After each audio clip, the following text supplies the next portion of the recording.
ஏழமுகத்து விநாயகனைத் தொழ வாழ்வு மிகுத்து வரும் வெள்ளிக்கொம்பன் விநாயகனைத் தொழ துள்ளி ஓடும் தொடர்ந்த வினைகளே அப்பமுப்பழம் அமுது செய்தருளிய தொப்பையப்பனை தொழ வினை அருமே.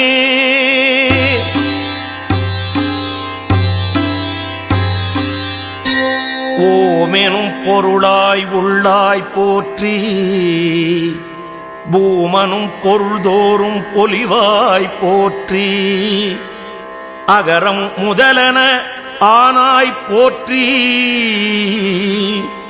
அகர உகர ஆதி போற்றி மகரமாய் நின்ற வானவ போற்றி பகர் முன்னவனாம் பரனே போ.